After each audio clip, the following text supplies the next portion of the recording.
नमस्कार दोस्तों, स्वागत है आप सभी का हमारे YouTube चैनल में। मैं लक्ष्मण कुमार साहू, युवा IAS अकेडमी कोरबा से। आज हम आपके लिए सीजी जियोग्राफी का टॉपिक लेकर आए हैं। ये जो सीजी जियोग्राफी है, छत्तीसगढ़ का भूगोल, इसको हम मैप वाइज पढ़ेंगे और एक एक संभाग, एक एक ज़िले को डिटेल में हम देखेंगे ताकि आपकी तैयारी और मजबूत हो सके ACF एग्ज़ाम के लिए भी, और CGPSC हो, CG व्यापम हो, सब में ये काम आता है। इस मैपिंग से क्वेश्चन ना आए ऐसा नहीं हो सकता। इस मैपिंग से क्वेश्चन फंसता ही है। आप इस मैपिंग को करने के बाद प्रीवियस ईयर के पेपर उठा के देख लेना, आपको भूगोल के सारे क्वेश्चन मिल जाएंगे जो इस मैपिंग में मैं आपको करवाऊंगा। तो आइए शुरू करते हैं। छत्तीसगढ़ के मैपिंग में आपको सबसे पहले ये पता होना चाहिए कि छत्तीसगढ़ में कितने संभाग हैं। तो छत्तीसगढ़ में 5 संभाग हैं और 28 ज़िले हैं। वर्तमान जो नवीनतम जो ज़िला बना है वो गौरेला, पेंड्रा, मरवाही है। तो उसको इंक्लूड करते हुए हम मैपिंग स्टार्ट करेंगे। सबसे पहले आपको ये पता होना चाहिए कि पाँचों संभाग कहाँ कहाँ हैं। तो देखिए, कॉपी पेन साथ में रखिए और इसको बनाते हुए चलिए। इस तरह से ड्रॉ कर लीजिए। सबसे नीचे वाला जो संभाग है ये बस्तर संभाग है। ये दुर्ग, रायपुर, बिलासपुर और ये है सरगुजा। तो समझेंगे इसमें याद कैसे करेंगे कि किस संभाग में कितने ज़िले हैं। तो सरगुजा में 5, बिलासपुर में 6 और बस्तर में 7। ध्यान देंगे यहाँ पर, सरगुजा में 5, बिलासपुर में 6 और बस्तर में 7 है। और बीच वाले जो 2 संभाग हैं इसमें 5-5 ज़िले हैं। कितने ज़िले हैं? 5-5 ज़िले हैं। अब समझना आप यहाँ पे कि सरगुजा में 5 ज़िले हैं ना, तो इस सरगुजा को 5 भागों में हमको काटना है। कैसे 5 भागों में काटना है? 1, 2, 3, 4 और 5। देखो पाँचों अपने आप बन जाएगा। पहला जो है ये है कोरिया। ये क्या है? कोरिया। दूसरा सूरजपुर। ये तीसरा है सरगुजा और चौथा है जसपुर। और इसके ऊपर जो दिख रहा है ये बलरामपुर जिला है। कौन सा जिला है? बलरामपुर। सबसे पहले हम सरगुजा संभाग को स्टार्ट करेंगे और इसको समझने से पहले इन संभागों के बीच से कौन कौन सी रोड गुजरती है वो समझना जरूरी है। तो सरगुजा संभाग से बिल्कुल सीधे सीधे ऐसे रोड गुजरेगी। देखिए इसको, इसका नंबर है नेशनल हाईवे नंबर 43 नंबर की सड़क कोरिया, सूरजपुर, सरगुजा, जसपुर होते हुए निकलती है। और इसी रोड से हमको समझना है कि उस रोड में कौन कौन से जगह पड़ेंगे और उसको याद करना है। वैसे दुर्ग, रायपुर होते हुए नेशनल हाईवे नंबर 53 और बस्तर होते हुए नेशनल हाईवे नंबर 63। तो यहाँ से 43, 53 और 63 ये समझना है हमको। यहाँ से 43, 53 और 63 हमको समझना है। 43 नंबर की सड़क सरगुजा संभाग से होकर निकलती है, वैसे ही 53 नंबर की सड़क दुर्ग और रायपुर से होकर निकलती है और 63 नंबर की सड़क बस्तर होकर निकलती है। तो आज जो है हम सरगुजा संभाग से चालू करते हैं, ऊपर से बिल्कुल चलेंगे और एक एक जिले को पढ़ते हुए बस्तर संभाग के अंतिम जिला सुकमा तक पढ़ेंगे पूरा। ठीक है। तो सबसे पहला हमको कौन सा जिला दिख रहा है? कोरिया। तो आज हम जो है कोरिया जिला स्टार्ट करेंगे कि कोरिया जिले में क्या क्या चीज़ें हैं, उसको जियोग्राफिकल एरिया जो उसका है, भौगोलिक क्षेत्र, वहाँ कौन कौन से क्षेत्र हैं और उन क्षेत्रों की खासियत क्या है वो देखना है। तो आइए शुरू करते हैं कोरिया जिला। कोरिया जिले को बनाने से पहले आप कॉपी पेन सामने रखें। जैसे जैसे मैं ड्रॉ करते जाऊंगा वैसे वैसे आप बनाते जाइएगा, तभी आपको ये समझ में आ पाएगा। मैपिंग समझने के लिए आपको बनाना जरूरी है। ठीक है। तो शुरू करते हैं कोरिया जिला। सबसे पहले आप कोरिया जिला के लिए सरगुजा संभाग को पहले ड्रॉ कर लीजिए।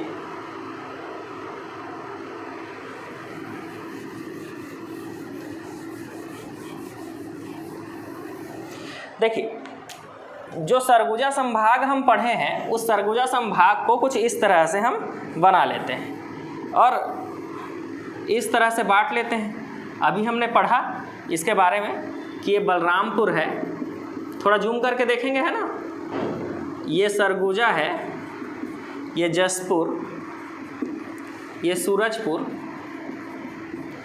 और ये कोरिया। कोरिया जिला हमको स्टार्ट करना है। तो मैंने आपको बताया था कि कोरिया जिला से सूरजपुर, सरगुजा होते हुए, जसपुर होते हुए जो रोड निकल जाती है सरगुजा संभाग से, इस रोड का नंबर क्या है? तो इस रोड का नंबर नेशनल हाईवे नंबर 43 है। ये मैंने आपको बताया। अब 43 नंबर की सड़क से जब आप कोरिया जिला एंटर करोगे, सबसे पहले जो जगह पड़ेगा वो है मनेंद्रगढ़। कौन सा जगह पड़ेगा? मनेंद्रगढ़। इसको लिखते कैसे मैं बता रहा हूँ। इसको लिखने के लिए आप ऐसा कर सकते हैं कि एक हेडिंग डालिए नेशनल हाईवे नंबर 43 और उसमें सबसे पहला लिखिए मनेंद्रगढ़। और मनेंद्रगढ़ के बाद इसमें जो भी चीज़ें होंगी, इसकी खासियत जो मैं आपको बताऊंगा वो लिखते चलना है। मनेंद्रगढ़ के बाद बुंदेली, क्या पड़ेगा? बुंदेली नामक जगह पड़ेगा। उसके बाद चर्चा, उसके बाद बैकुंठपुर। 4 जगह पड़ेंगे। मनेंद्रगढ़, दूसरा क्या है? बुंदेली, तीसरा चर्चा और चौथा है बैकुंठपुर। तो देखिए, सबसे पहले आपको नाम याद करने होंगे कि इस सड़क में कौन कौन से जगह पड़ रहे हैं। तो सबसे पहला क्या है, मनेंद्रगढ़, बुंदेली, चर्चा और बैकुंठपुर। मनेंद्रगढ़ जो है तहसील है। मनेंद्रगढ़ क्या है, एक तहसील है जहां से जामवंत परियोजना की शुरुआत की गई थी 2014 में। कब? 2014 में जामवंत परियोजना की शुरुआत मनेंद्रगढ़ के साथ साथ कटघोरा और मरवाही 3 जगह चालू किया गया था। जामवंत परियोजना भालू के लिए, किसके लिए? भालू से बचाव के लिए, भालू को संरक्षित करने के लिए। इसके बाद जो बुंदेली है, बुंदेली में 500 मेगावाट बिजली प्रस्तावित है। मतलब प्रस्तावित का मतलब क्या होता है कि 500 मेगावाट बिजली जो है ये प्रस्तावित है। इसका मतलब ये प्लांट अभी बना नहीं है। Bundeli power plant thermal power plant है जो कि बना नहीं है। जब बन जाएगा तो 500 मेगावाट बिजली यहाँ से पैदा की जाएगी। उसके बाद चर्चा कोल माइन से, देखो यहाँ पर थर्मल पावर प्लांट है बुंदेली में और चर्चा क्या है, कोल माइन से। तो यहाँ से कोयला यहाँ जाएगा और उससे क्या होगा, बिजली पैदा होगा। बैकुंठपुर क्या है, तो बैकुंठपुर जिला मुख्यालय है। मतलब कोरिया जिले में जिला मुख्यालय जो बैकुंठपुर है। हर जिले का जिला मुख्यालय वो खुद जिला होता है, जैसे बिलासपुर का बिलासपुर है, रायपुर का रायपुर है। लेकिन कोरिया, बस्तर और सरगुजा 3 ऐसे जिले हैं जिनका जिला मुख्यालय को उस जिले के नाम पर ना होकर वहां पर स्थित एक क्षेत्र के नाम पर है। जैसे कोरिया का बैकुंठपुर है, सरगुजा का अंबिकापुर, यहाँ पर क्या पड़ता है, अंबिकापुर, और बस्तर का जगदलपुर। इन तीनों को छोड़कर हर जिले का जिला मुख्यालय उस जिले में ही होता है। जैसे कोरबा का कोरबा जिला ही है, आपका सूरजपुर ही है, बलरामपुर का बलरामपुर ही है, जसपुर का जसपुर ही है। ठीक है, तो जिला मुख्यालय क्या होता है, सबसे पहले ये समझना है। जिला मुख्यालय डिस्ट्रिक्ट हेडक्वार्टर क्या होता है, तो ये वो जगह होता है जहाँ से उस जिले को कंट्रोल किया जाता है। जिला प्रशासन इकाई जहाँ स्थापित की जाती है, जैसे कलेक्टर ऑफिस, सरकारी ऑफिस जो होते हैं जहाँ स्थापित होते हैं, उसी को जिला मुख्यालय कहा जाता है। तो ये 4 चीज़ें आपको क्लियर हुई, मनेंद्रगढ़, बुंदेली, चर्चा और बैकुंठपुर। मनेंद्रगढ़ में एक चीज़ और है कि यहाँ पर छत्तीसगढ़ का पहला मरीन फॉसिल पार्क स्थापित किया गया। ये क्या होता है, तो समुद्री जीवाश्मों की खोज के लिए, समुद्री जीवाश्म की खोज के लिए इसको स्थापित किया गया। छत्तीसगढ़ का पहला मरीन फॉसिल पार्क। तो जो मरीन फॉसिल पार्क है, आप ऐसा लिख सकते हो, पहला छत्तीसगढ़ का पहला मरीन फॉसिल पार्क। तो छत्तीसगढ़ का पहला मरीन फॉसिल पार्क का है मनेंद्रगढ़ में। तो इस तरह से आपको नोट्स भी बनाते चलना है।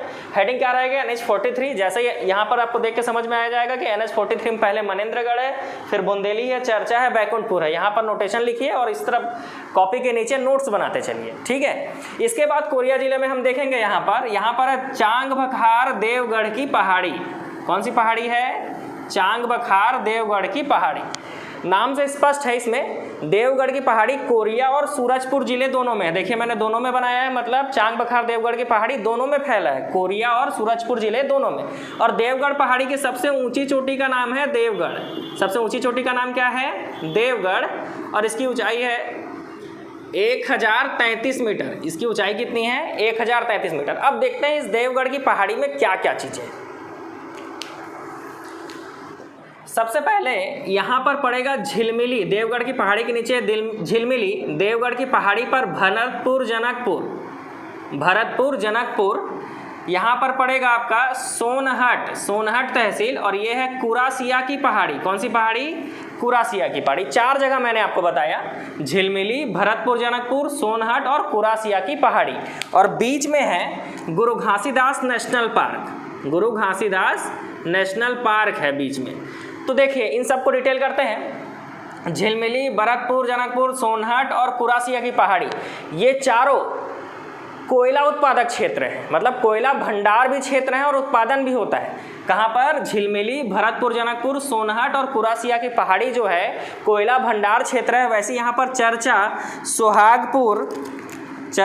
सोहागपुर, चिरमिरी और झगराखंड, ये 4 जगह, चर्चा, सोहागपुर, चिरमिरी और झगराखंड, ये 4 जगह भी कोयला भंडार क्षेत्र है। और ये 4 जगह मतलब कोरिया जिले में टोटल 8 ऐसे स्थान हैं जो कोल डिपॉजिट एरिया है, मतलब कोयला भंडार क्षेत्र है। इसके बाद हम समझेंगे, एक एक इंडिविजुअल देखते हैं। भरतपुर जनकपुर को जुड़वा तहसील कहा जाता है।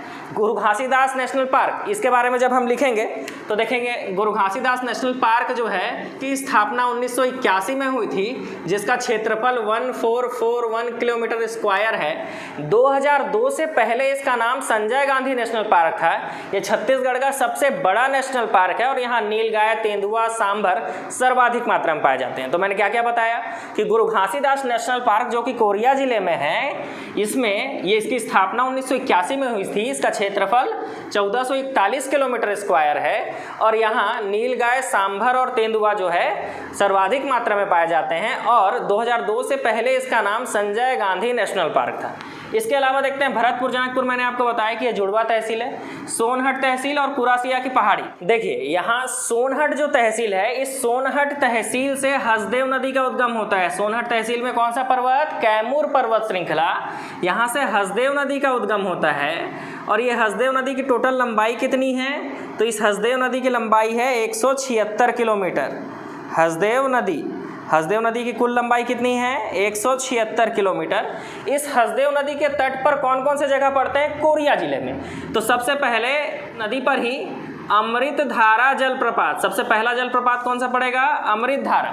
अमृतधारा जलप्रपात, दूसरा है गावर घाट जलप्रपात और तीसरा है अंकुरी नाला।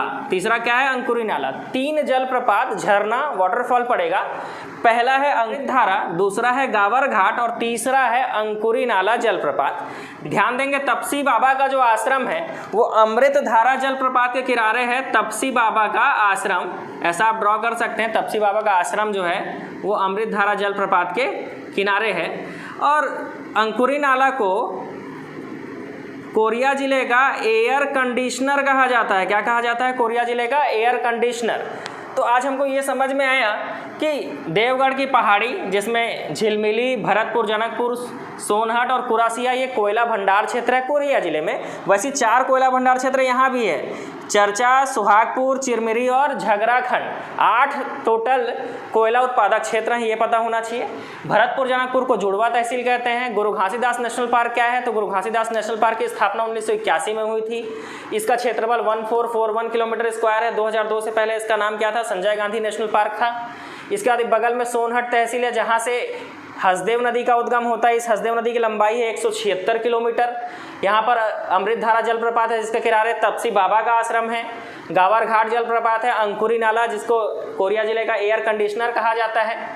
इसके अलावा मनेन्द्रगढ़, जहाँ से जामवंत परियोजना की शुरुआत हुई थी 2014 में। छत्तीसगढ़ का पहला मरीन फॉसिल पार्क यहाँ स्थापित किया गया है। बुंदेली में 500 मेगावाट बिजली प्रस्तावित है। चर्चा जो है कोल माइंस है और बैकुंठपुर जिला मुख्यालय।